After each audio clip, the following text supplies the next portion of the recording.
What's good, YouTube? It's your boy Khiry, and welcome to Khiry TV, or should I say Khiry Radio? Because today we are doing our very first album review, and the album is called Balloonerism, and it's by Mac Miller. Now, I always been a fan of Mac Miller since the first day I saw him. I think it was the mixtape Best Day Ever that I listened to. I think back in 2010 is where I was first introduced to Mac Miller. Then I went back to his previous mixtape Kids, which I really enjoy.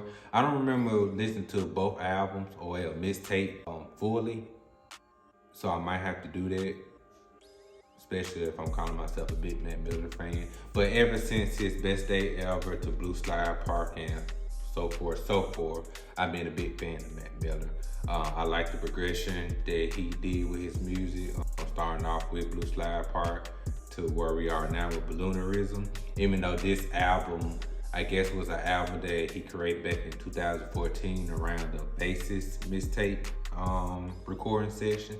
So I think this was a part of that session. From what I hear on the internet, that he wanted this album to be released after he passed away, which I kind of understand why he did that. But yeah, I never heard this album up until they started doing the promos of it. That was my first time even hearing about the album, so it was a surprise to me, and I like the fact that he finished it back in 2014. So it does feel like a complete album. So I guess my expectation of the album, to be honest, I expected it to be kind of gloomy and sad, like his last two, posthumous albums, Circles and Swimming. I expect to be kind of, sad and gloomy like those albums. Yet, even though I still enjoyed those albums, I expected that, type of vibe. But what I got was way different. I actually enjoyed this album quite a bit. I've been listening to this album since its release date, at least 5 times a week. I try not to listen to the same album or the same songs over and over throughout my weeks because I could get tired of a song pretty quickly. But this album, I still listen to it. I would just listen to it earlier. And now I'm like, you know what, let me go ahead and do like an album review on it. A little quick album review. But I do like this album very, very much. Even the short film that came out on Amazon Prime, Balloonerism, it's like a 30-minute short film that came with it.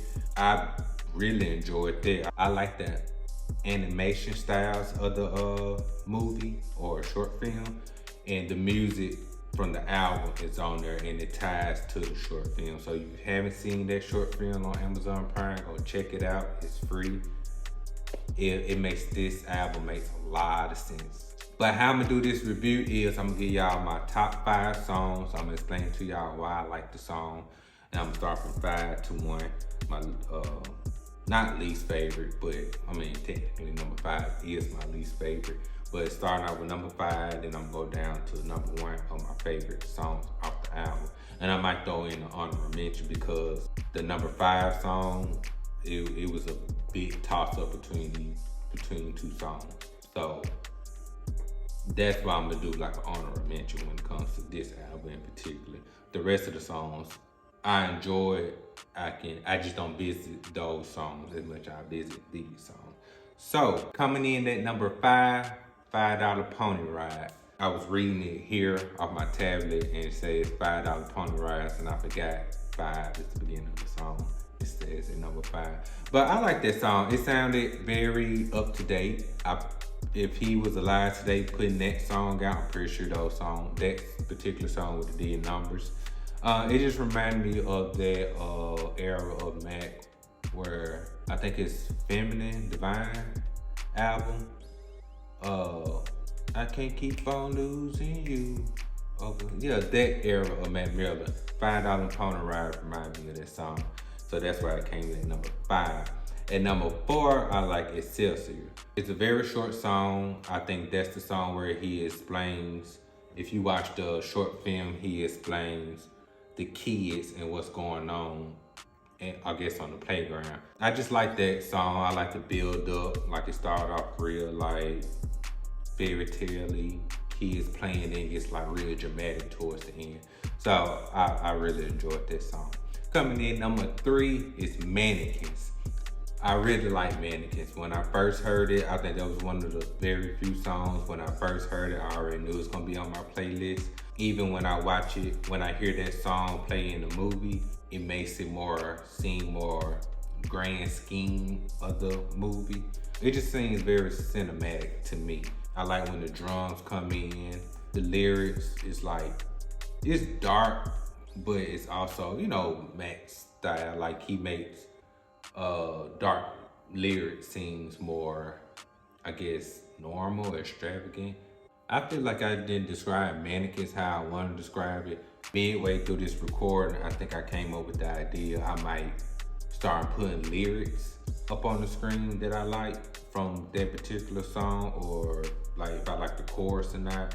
It's gonna be a little bit more structured. I'm kind of brainstorming right now, but I want to get through this video real quick before I give y'all the good stuff at the end that I'm thinking of. But coming in at number 2, we got DJ's chord organ.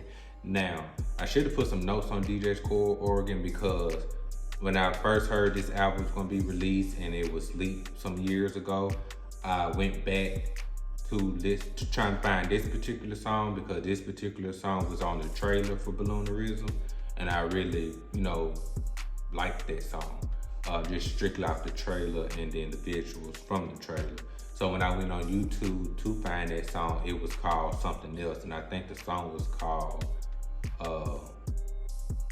I can't remember what the song called. I think it's something called This Song's Going to Change, or This Song Will Change, or something like that. And then once they officially released the album, the song actually did change to DJ chord organ. So I kind of like that tidbit bit. It got SZA in it, and I think just the only feature, SZA. I think she's featuring this, maybe one other person, but I think everybody else is just Max alter ego, or whatever y'all the technical term is. But SZA, she did good on this song. And then Mac, the only thing he said was rapping in this song, was like singing yeah at the end of the song. And this song is kind of long. I forgot how long it is, maybe like 6 or 7 minutes. I think just the beginning, the chords very slowly, and then the watch the world go round and round and round and round. I like that part of the song. That's like my favorite part of that whole song. How it just gradually does that. Oh, before I get to number 1, the honorable mention that was gonna be at number 5 earlier was Rick's Piano. I know he has dark lyrics, but it sounds more upbeat. Not upbeat, but it sounds more hopeful to be having such dark lyrics in there. And I just like the instrumental of the song. But coming in number 1, we have Funny Papers. I watched a couple YouTube videos on people listening to this album and seeing like Funny Papers and $5 Pony Ride tends to be their favorites. Even in the film, Funny Papers comes at a pretty good time, and it kind of illustrates the song in the movie. I keep saying check the movie out because if y'all check the movie out after listening to this album, it'll make complete sense. But Funny Paper is such a sad song. It's a hopeful song. I just really like that song. I think I listen to that song at least 3 or 4 times a day, and I'm still not tired of it yet. Definitely on my playlist. Definitely my top 5 Mac Miller songs. I don't know what my top 5 Mac Miller songs are, but I'm guaranteed Funny Papers will be in my top 5 Mac Miller songs easily. As far as where I place this on my Mac Miller's album, I'm pretty sure if I do the math, and I might post them right here, I'm pretty sure Balloonerism is gonna be top 5 Mac, or at least the higher half of Mac Miller's discography, for me personally. Maybe it's recent bias, maybe I just really enjoy it. If I'm still listening to this album by March, I'm pretty sure this gonna be like top 3 album for me when it comes to Mac Miller. But I think that's how I'm gonna do my reviews now. I might give y'all my top 5 favorite songs, explain why I like the song, and I might over here throw in some lyrics that I enjoyed from it. I'm gonna be a little bit more prepared. I created this just off the strength of listening to his album like 15 minutes ago. And I just wanted to talk about it because I really enjoyed this. I could really get deep into why I enjoyed this album, but it might, I guess, trigger some thoughts that I don't want to get triggered anymore, because I'm trying to, this month is about to be a busy month for me, and this month about to be what I call a step forward to the life that I guess want in the future. I'm a fucking star! The whole world is gonna know my name! Say it now. I will not accept a life I do not I deserve! do not deserve. Especially when it comes to this channel. So I don't want to get too deep into it. I might one day get a little bit more personal when it comes to me in this album, but this album does hit me in a personal spot.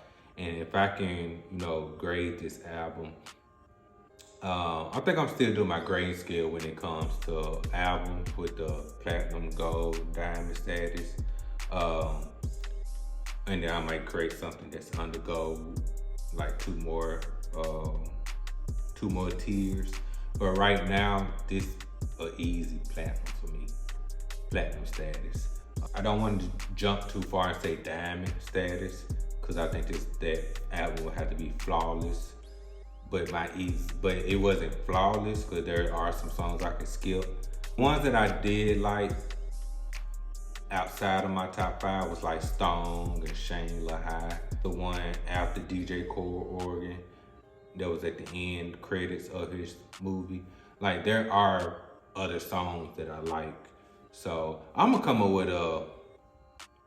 up with something eventually, guys. This is just a test run. I think I'm gonna let this fly on my YouTube channel. I kind of want to do it this way so I can see the progression of how I do albums in the future. So I'm doing this for time keepsake, like to go back and like, oh, this is my first album review. Look how all over the place I was versus now at the end of the year, how organized most likely I end up being.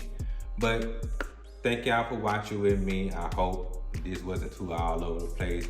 I know this probably didn't convince y'all to go listen to it, but if you're a Mac Miller fan, you already listened to this and you already know you feel the same way that I feel about this album.